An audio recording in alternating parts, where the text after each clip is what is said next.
The whistle of the train echoed through the emptiness of Sweetwater Station, Wyoming Territory, as Meredith Davis clutched her worn leather suitcase tighter, watching the locomotive disappear into the horizon.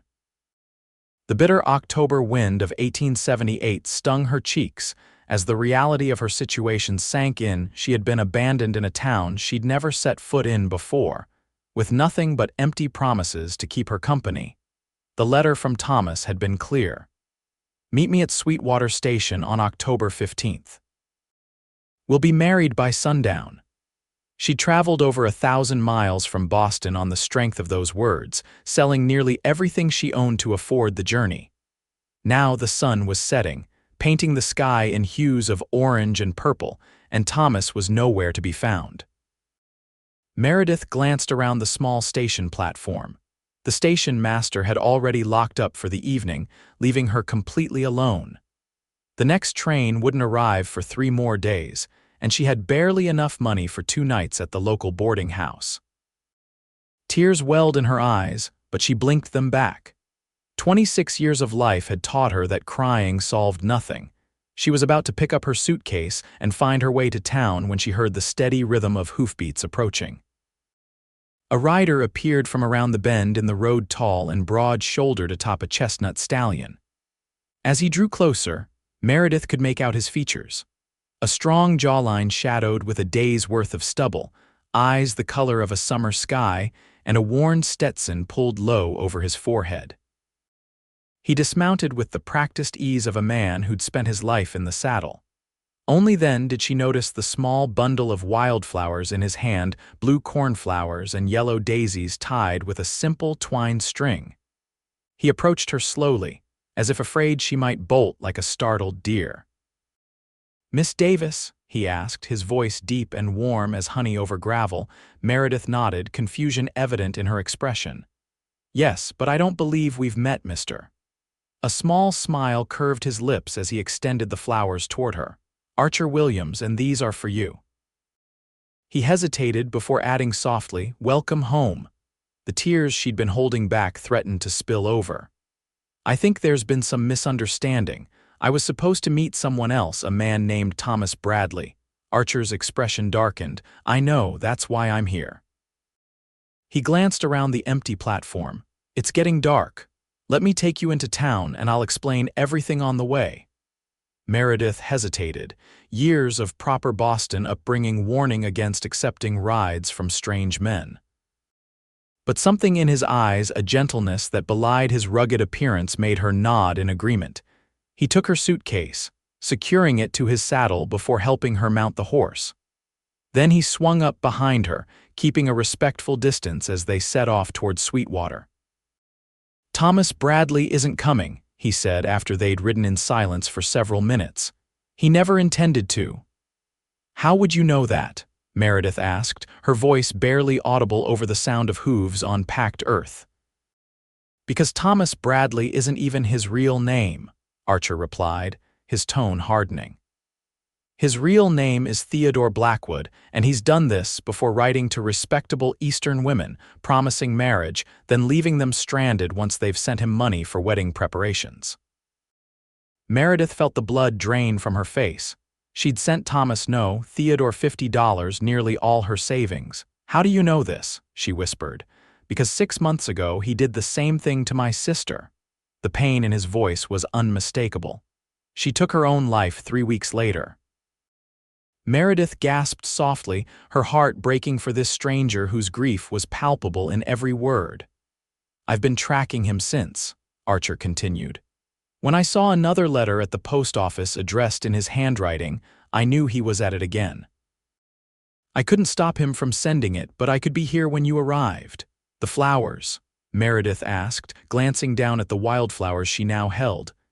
"My sister always said no one ever brought her flowers," he replied simply. "I thought you might need them today." As they crested a small hill, the town of Sweetwater came into view, a collection of wooden buildings illuminated by lantern light against the darkening sky. It wasn't much, but in that moment, with her dreams shattered and her future uncertain, it was a beacon of hope. "I've arranged a room for you at Mrs. Peterson's boarding house," Archer said as they rode down the main street. She's a good woman. Used to be a school teacher back east before she married and moved out here. The room is paid for a week, which should give you time to decide what you want to do next. Why would you do that for me? Meredith asked, turning slightly to look at him. You don't even know me. His eyes met hers, and for a moment Meredith forgot to breathe. Maybe not, he said softly.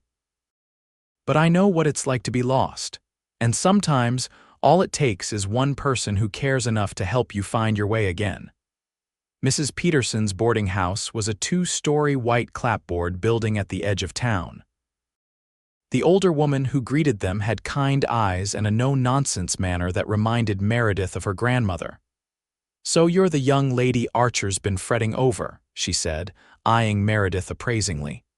Well, you look like you've got a good head on your shoulders. That's more than I can say for some who come out here chasing fairy tales. I appreciate your hospitality, Mrs. Peterson, Meredith replied, summoning the manners her mother had drilled into her since childhood. It's Martha to my boarders, the older woman corrected, and it's no bother. Any friend of Archer's is welcome here. She shot him a meaningful look that Meredith couldn't quite interpret. After showing Meredith to a small but clean room on the second floor, Martha excused herself, leaving Meredith alone with Archer. I should let you rest, he said, standing awkwardly by the door. It's been a long day for you. Meredith nodded, suddenly aware of how exhausted she was. Thank you, Mr. Williams, for everything. Archer, he corrected with a small smile, and you're welcome, Miss Davis. Meredith, she offered in return. After all you've done, I think we can dispense with formalities. His smile widened, transforming his face and making him look younger than she'd initially thought, probably no more than 30. Meredith, he repeated, as if testing how the name felt on his tongue. I'll come by tomorrow if that's all right. There's a position open at the general store if you're interested. The owner's wife is expecting their first child and could use the help. You've thought of everything, haven't you? Meredith said, touched by his consideration. Not everything, he admitted, just enough to give you options. He tipped his hat and turned to leave. Good night, Meredith. Good night, Archer, she replied softly as he closed the door behind him. That night, as Meredith lay in an unfamiliar bed in a strange town, she thought about how different her life had become in just a few hours. The future she'd imagined with Thomas Theodore was gone, replaced by uncertainty. Yet somehow, the wildflowers sitting in a glass of water on her nightstand and the memory of Archer's kindness made the uncertainty seem less frightening. The following morning dawned bright and clear, the autumn sun casting long shadows across Meredith's room. She dressed carefully in her second-best dress, a blue calico that had seen better days, but was still presentable, and pinned her dark hair into a simple knot at the nape of her neck. She wanted to make a good impression if she was to meet the general store owner today. Martha was in the kitchen when Meredith came downstairs, kneading dough with practiced movements. There's coffee on the stove, she said without looking up, and biscuits from breakfast kept warm in the oven. Help yourself. Thank you, Meredith replied, pouring herself a cup of the strong brew. Is there anything I can do to help? Martha looked up, surprise evident on her weathered face. Most of my boarders just take what's offered without a thought to giving back. My mother always said idle hands lead to a restless spirit, Meredith explained, sipping her coffee. And I've never been good at sitting still when there's work to be done. A woman after my own heart, Martha declared with a nod of approval. You can knead this batch while I start the next. Archer mentioned you might be staying in Sweetwater for a while. Meredith took Martha's place at the table, her hands working the dough with the skill of someone who'd done it countless times before. I'm not sure yet, she admitted. Everything's happened so fast. That's life out here, Martha said sagely. Fast and unpredictable. Nothing like those eastern cities where everything moves according to schedules and proper society rules. She glanced sideways at Meredith. Archer's a good man, you know, one of the best in these parts. Meredith felt heat rise to her cheeks. I hardly know him. But you'd like to. Martha stated rather than asked, a knowing smile playing at her lips. Before Meredith could formulate a response, a knock at the kitchen door announced Archer's arrival. He stood in the doorway, hat in hand, looking freshly shaven and more put together than the previous evening. "Morning, Martha." "Meredith," he greeted them, his eyes lingering on Meredith for a moment longer than necessary. "I see Martha's already put you to work." "I offered," Meredith clarified, wiping flour from her hands with a nearby cloth. "It seemed the least I could do after your kindness." "Well, if you're up for it, I spoke with Henry at the general store this morning. He'd like to meet you. Says if you can read and figure sums, the job is yours to start tomorrow." Hope flickered in Meredith's chest. A job meant independence, something she'd always valued even in Boston, where she'd worked as a seamstress to support herself after her parents died. "I'd like that very much." The town of Sweetwater was small but bustling with morning activity as Archer escorted Meredith down the main street. He pointed out the various establishments: the saloon, the blacksmith's forge, the small church at the far end of town, and finally, the general store with its wide front porch and neatly arranged display of goods in the window. "Most folks around here are decent," Archer explained as they walked. "But like anywhere, we have our share of troublemakers. Sheriff Jones does his best to keep order, but his jurisdiction covers a lot of ground." "And what do you do?" Meredith asked, realizing she knew almost nothing about the man beside her beyond his vendetta against Theodore Blackwood. "I have a small ranch about 3 miles outside of town," he replied. "Nothing fancy, some cattle, a few horses I breed and train. It keeps me busy." Inside the general store, Henry Parker, a balding man with spectacles perched on his nose, looked up from his ledger. His eyes brightened at the sight of them. "Archer, this must be the young lady you mentioned." Introductions were made, and within minutes, Meredith found herself discussing the position, keeping inventory, managing orders, and assisting customers. The hours were reasonable, the pay fair, and Henry seemed genuinely pleased when she demonstrated her quick mental arithmetic. "Can you start tomorrow?" he asked, glancing at his very pregnant wife who was arranging fabric bolts across the store. "I'd be delighted," Meredith replied, feeling a weight lift from her shoulders. With steady work, she could begin saving for what? She wasn't sure yet, but having options was better than having none. As they left the store, Archer suggested a tour of the rest of the town. "Unless you'd rather go back to Martha's and rest," he added quickly. "I'd love to see more," Meredith assured him. "After 3 days on a train, walking sounds wonderful." They spent the next hour strolling through Sweetwater, with Archer introducing her to various townsfolk they encountered. Everyone seemed to know and respect him, which only reinforced Martha's assessment of his character. "You mentioned your sister," Meredith said carefully as they walked along the creek that gave the town its name. "I'm very sorry for your loss." Archer was quiet for a moment, his eyes fixed on the water. "Eleanor was always the dreamer in the family. After our parents died in a fire when she was 16 and I was 20, I did my best to raise her right. But she was headstrong, always wanting more than what our little ranch could provide." "And she met Theodore through letters?" Meredith asked gently. Archer nodded. "She kept them secret at first. By the time I found out, she'd already sent him most of her savings money she'd been putting aside for years to open a dress shop in town." His jaw tightened. "When he didn't show up at the station, she was devastated. I tried to help her through it, told her we'd find a way to get her dress shop anyway, but she couldn't see past the humiliation." "It wasn't her fault," Meredith said fiercely. "The shame belongs to him, not her." Archer looked at her then, something like surprise in his eyes. "That's what I told her, but words weren't enough." He picked up a small stone and tossed it into the creek, watching the ripples spread. "After she died, I tracked Theodore to Denver, then to Salt Lake City, and finally back here. Each time I was just a step behind, but I'll find him eventually." The determination in his voice sent a shiver down Meredith's spine. "And then what?" she asked. "Then he'll face justice, proper justice, through the law." His eyes met hers. "I'm not a violent man, Meredith." I just want him stopped before another woman ends up like Alina. Or me, Meredith added softly. But you're different, Archer said, his expression softening. You're stronger than you realize. I saw it the moment you didn't break down at that station. His words warmed her more than they should have, coming from someone she'd known for less than a day. Yet there was something about Archer Williams that made Meredith feel as if she'd known him much longer.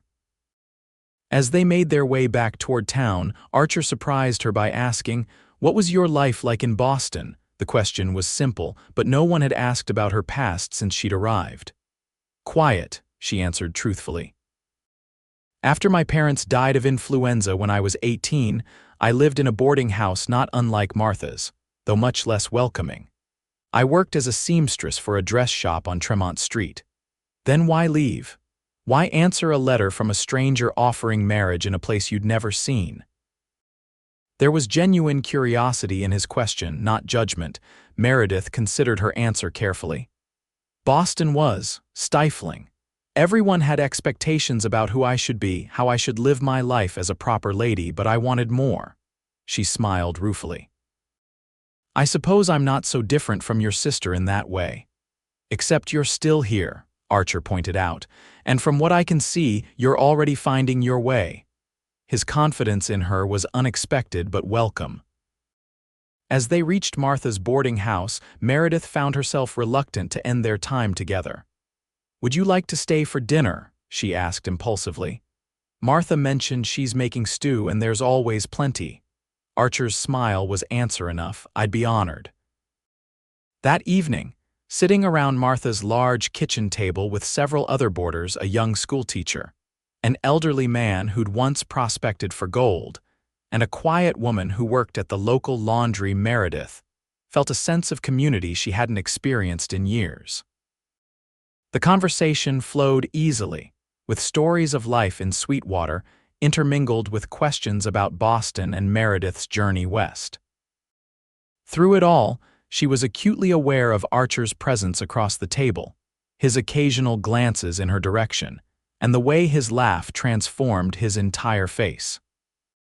By the time he took his leave, promising to stop by the general store the following day to see how she was settling in, Meredith knew she was in danger of developing feelings for this kind, thoughtful man. The next few weeks passed in a blur of activity. Meredith quickly learned the rhythms of working at the general store, memorizing inventory and developing relationships with regular customers. The work wasn't difficult, but it was satisfying in a way her seamstress position in Boston had never been. Here, she was valued not just for her skills but for her ideas and contributions. Henry's wife, Sarah, gave birth to a healthy boy 2 weeks after Meredith started, which meant her help was even more appreciated. She found herself taking on additional responsibilities, from ordering new stock to rearranging displays to attract more customers. True to his word, Archer visited the store frequently, usually under the pretense of needing supplies for his ranch.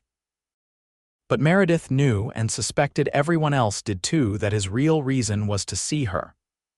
Their conversations, brief at first, grew longer and more personal with each visit. She learned about his ranch and his dreams of expanding it someday. He told her about his herd of cattle and the 2 special horses he was training for the Army. In turn, she shared stories of her childhood in Boston, of her parents who had encouraged her love of reading, and of her own dreams of someday owning a small business. It was during one such conversation, nearly a month after her arrival in Sweetwater, that Archer finally asked her to dinner, a proper dinner at the town's only restaurant. "It's not fancy like what you're probably used to in Boston," he warned as they walked together after closing the store. "But Mrs. Henderson makes a roast beef that would make even those fancy Eastern chefs jealous." "I'd love to," Meredith replied, her heart fluttering in a way it hadn't since she was a schoolgirl. "Though I should warn you, I'm far more accustomed to simple meals than fancy ones. My family was comfortable, not wealthy." The relief in his expression was palpable. "Tomorrow evening, then, I'll come by Martha's at 6. That night, Meredith spent more time than she cared to admit going through her limited wardrobe, finally settling on her one good dress, a deep green that brought out the hazel in her eyes. It was slightly outdated by Boston standards, but would likely be considered quite fashionable in Sweetwater. Martha, who had become something of a confidante over the past month, helped her style her hair, twisting the dark locks into an elegant arrangement that softened her features. "Archer won't know what hit him," the older woman declared with satisfaction. True to Martha's prediction, Archer seemed momentarily speechless when Meredith descended the stairs the following evening. He stood in the entryway, hat in hand, looking more polished than usual in a clean white shirt and dark vest. "You look beautiful," he said simply, his admiration evident in his gaze. Dinner at Henderson's restaurant was a pleasant affair with good food and even better company. They talked for hours, long after their plates were cleared, about everything and nothing, books they'd read, places they'd like to visit, childhood memories both fond and bittersweet. It was nearly closing time when Archer finally escorted Meredith back to the boarding house. They walked slowly, neither seeming eager for the evening to end. "I've been meaning to ask," Archer said as they approached Martha's. "The town's having its harvest dance next Saturday. Would you consider attending with me?" The invitation sent a thrill through Meredith. A public event together was a clear statement in a small town like Sweetwater. "I'd be delighted," she replied, unable to keep the smile from her face. At the door, Archer hesitated, as if debating with himself.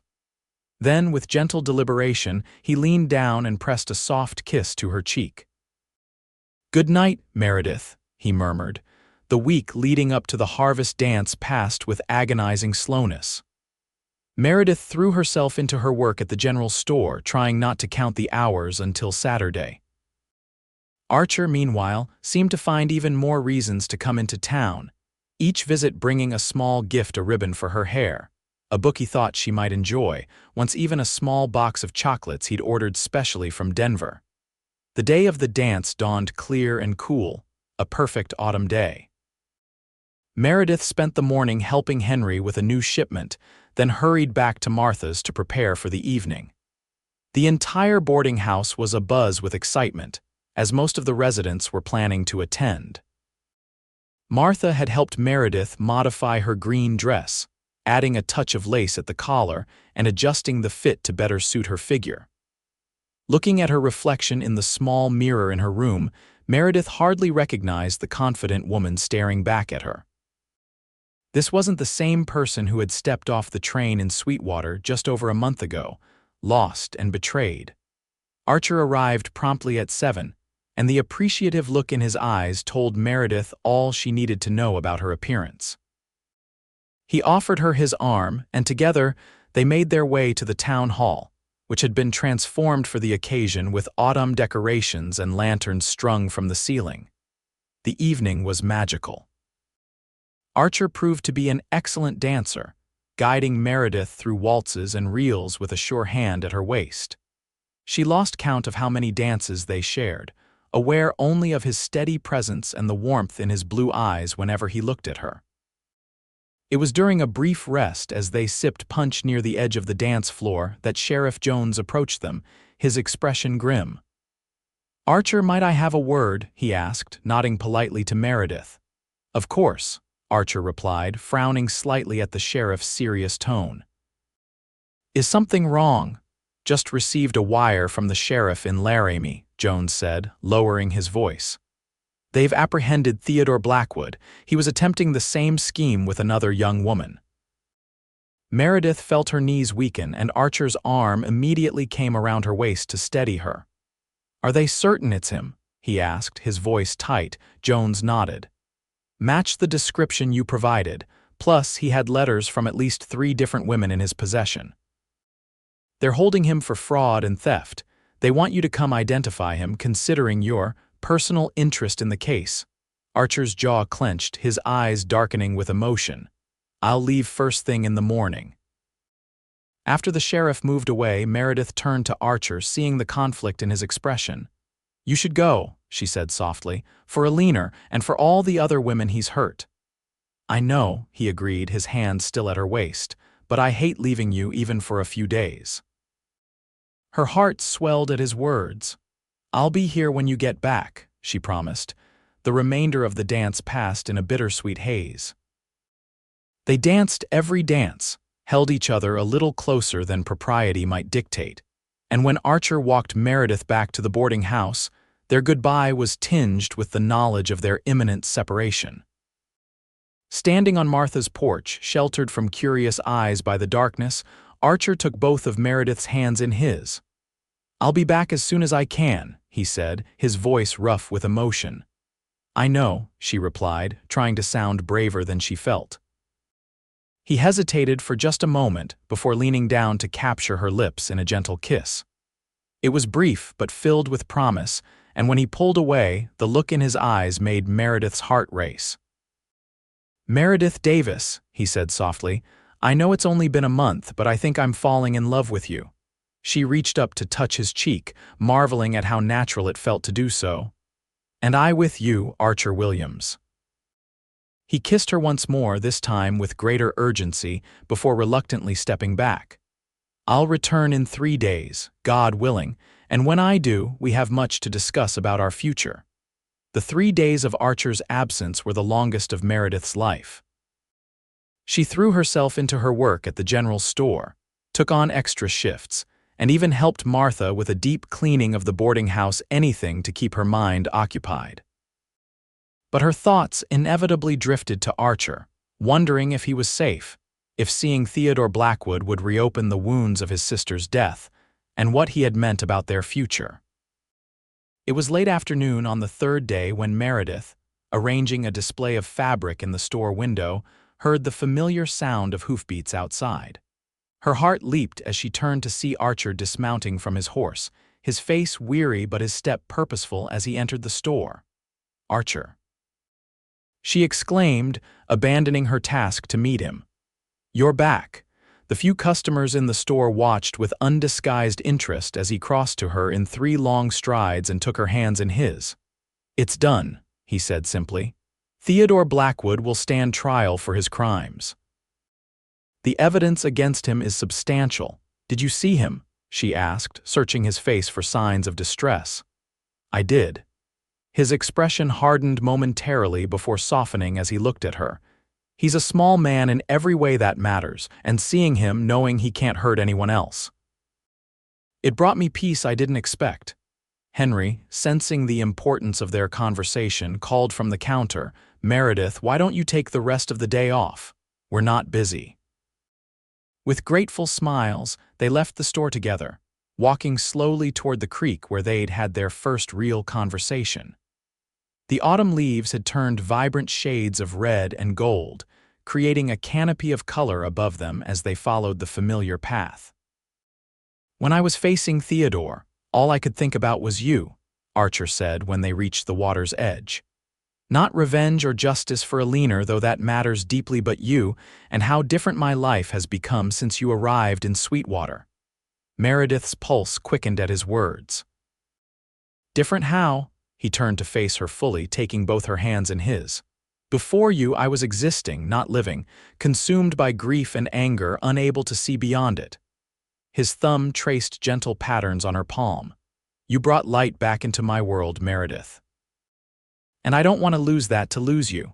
You won't, she promised, her voice barely above a whisper. I know it's soon, too soon, perhaps, but I've never been more certain of anything in my life. He reached into his pocket and withdrew a small velvet pouch. From it, he produced a delicate gold ring with a single pearl set in the center. This was my mother's. I've carried it with me since Alina died, a reminder of the family I lost. His blue eyes met hers, filled with hope and vulnerability. But now, I see it differently, as a symbol of the family we could build together. Meredith's breath caught in her throat as Archer knelt before her, still holding her hand. Meredith Davis, would you do me the extraordinary honor of becoming my wife?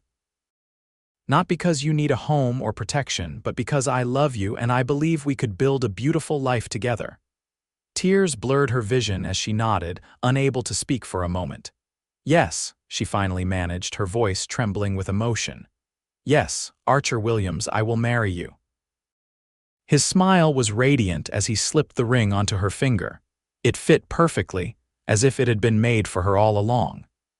He rose to his feet and gathered her in his arms, sealing their engagement with a kiss that promised a lifetime of tomorrows. The wedding took place 6 weeks later in Sweetwater's small church, filled to capacity with townsfolk who had embraced Meredith as one of their own. Martha served as her matron of honor while Henry stood as Archer's best man.